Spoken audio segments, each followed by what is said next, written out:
তার এই অবদান স্মরণ করে আমার চোখে পানি আসছে।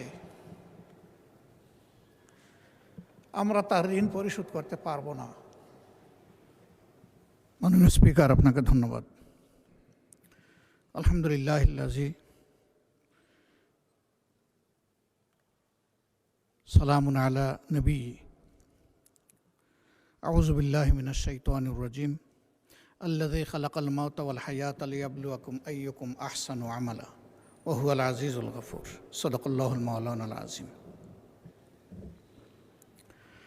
আজকে একজন মহান ব্যক্তি, যিনি ৬ বার এই পার্লামেন্টের সদস্য নির্বাচিত হয়ে জাতীয় গুরুদায়িত্ব পালন করেছেন, যিনি মহান পার্লামেন্টের স্পিকার ছিলেন, যিনি অস্থায়ী রাষ্ট্রপতি ছিলেন, আইন অঙ্গনের একজন তারকা আইনজীবী ছিলেন। আজকে তিনি দুনিয়া থেকে বিদায় নিয়েছেন। আমি সূরা মুলকের ২য় আয়াতটি এখানে তেলাওয়াত করেছি। আল্লাহ রাব্বুল আলামিন এই আয়াতে সমস্ত মানব জাতিকে স্মরণ করিয়ে দিয়ে বলছেন, আল্লাযী খালাকাল মাউতা ওয়াল হায়াত, তিনি সেই মহান সত্তা যিনি তোমাদেরকে মৃত্যু এবং জীবন উপহার দিয়েছেন। আগে মৃত্যুর কথা বলেছেন আল্লাহ তাআলা, লিয়াবলুয়াকুম, যেন তিনি তোমাদেরকে পরীক্ষা করতে পারেন। আইয়ুকুম, তোমাদের মধ্যে কে আহসানু আমালা, সুন্দর চরিত্রের অধিকারী, উত্তম আমলের অধিকারী। ওয়া হুয়াল আজিজুল গফুর,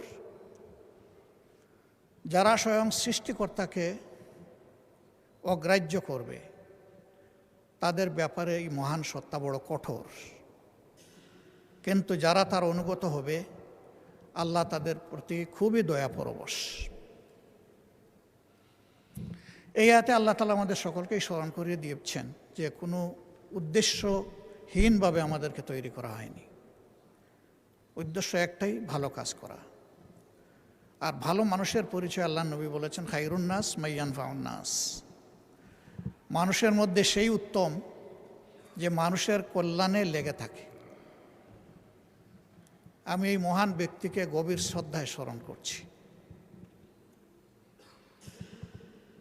তিনি পেশাগত জীবনে এবং রাজনীতিবিদ হিসাবে তিনি সফল এবং কালারফুল। ব্যক্তি এবং দল হিসাবে আমি এবং আমরা তার ক্লায়েন্ট ছিলাম। বিশেষ করে আমাদের কষ্টের দিনগুলোতে ফেসিবাদী আমলে আইনের জাতাকলে যখন আমরা পিষ্ট,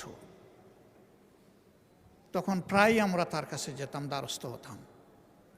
তিনি গুরুত্বপূর্ণ পরামর্শ দিয়েই শুধু আমাদেরকে তার কাজ সারেননি, বরঞ্চ আমাদের মজলুম নেতৃবৃন্দের পক্ষে তিনি আদালতে বারবার দাঁড়িয়েছেন। এরকম তো আরও অনেকেই দাঁড়িয়েছেন, কিন্তু তিনি একদিক থেকে ভীষণ ব্যতিক্রম ছিলেন। প্রথমবার থেকে আমরা চেষ্টা করেছি কৃতজ্ঞতা স্বরূপ তাকে কিছু ফি দেওয়ার। শেষ পর্যন্ত আমরা এই কাজে সফল হইনি। তিনি বলতেন, এটা আমার নৈতিক দায়িত্ব, এটি আমার জন্য সুযোগ। একসাথে রাজনীতি করেছি, তাদের জীবনের এই কঠিন চ্যালেঞ্জিং মুহূর্তে আমার মধ্যে সামান্য মানবতা থাকলে আমার পক্ষে তার কাছ থেকে তাদের পক্ষে ফি নেওয়া সম্ভব নয়।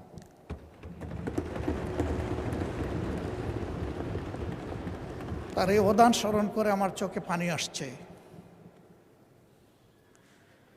আমরা তার ঋণ পরিশোধ করতে পারবো না। তিনি স্পিকার হিসাবে পার্লামেন্টকে প্রাণবন্ত করে রাখতেন, আর আইনের অঙ্গনে তিনি অনেকের গুরু। তার চলন বলন সব কিছুই ছিল শিক্ষণীয়। কিন্তু এরপরে তিনি মানুষ, কোনো মানুষই আমরা ভুলের ঊর্ধ্বে না। মহান রবের দরবারে দোয়া করি, আল্লাহ তার এই বান্দাকে তার ভুল ত্রুটি ক্ষমা করে দিন।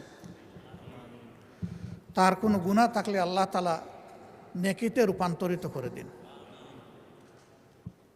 এবং আল্লাহ তাআলা তার এই অনন্ত সফরে নিজেই তার সঙ্গী হিসাবে উত্তম ফেরেশতাদেরকে নিয়োজিত করুন।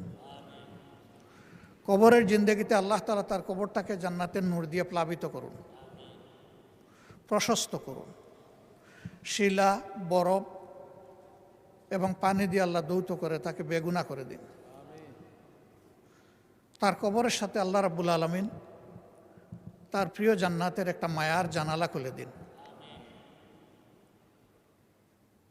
তার পরিবারের সম্মানিত সদস্যবৃন্দ, আপনজন, প্রিয়জন এবং তার রাজনৈতিক সহকর্মীবৃন্দকে আল্লাহ তাআলা উত্তম সবর করার তৌফিক দান করুন।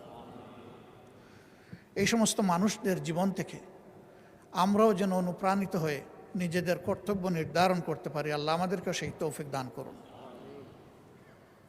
আমরা একটু পরেই বিসমিল্লাহি আলা মিল্লাতে রাসূলিল্লাহ বলে মহান আল্লাহর কাছে তাকে সমঝে দেব। মাটির একটা পর্দা দুনিয়া থেকে তাকে বিচ্ছিন্ন করে ফেলবে। সেই সময় মহান আল্লাহ যেন নিজেই তার সঙ্গী হয়ে যান, সেই দোয়া করছি। আমাদের সবাইকে আল্লাহ তাআলা ক্ষমা করুন। এই সংসদে অতীতে যারা স্পিকারের দায়িত্ব পালন করেছেন, আল্লাহ তাদেরকেও ক্ষমা করুন। এখন যারা জীবিত মৃত আমরা আছি, সবাইকে আল্লাহ ক্ষমা করুন। আল্লাহ রাব্বুল আলামিন এখান থেকে আমাদেরকে শিক্ষা নেওয়ার সুযোগ দিন। একদিন আমাদের জন্য মানুষ পড়বে ইন্না লিল্লাহি ওয়া ইন্না ইলাইহি রাজিউন।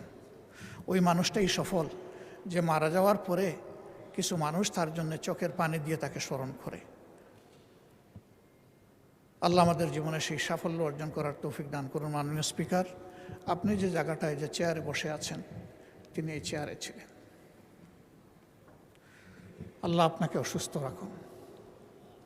আল্লাহ ইনসাফের সাথে আপনার দায়িত্ব পালনের তৌফিক দান করুন। মহান দরবারে এই দোয়াগুলা করে আমার কথা এখানেই শেষ করছি। আসসালামু আলাইকুম ওয়া রাহমাতুল্লাহ।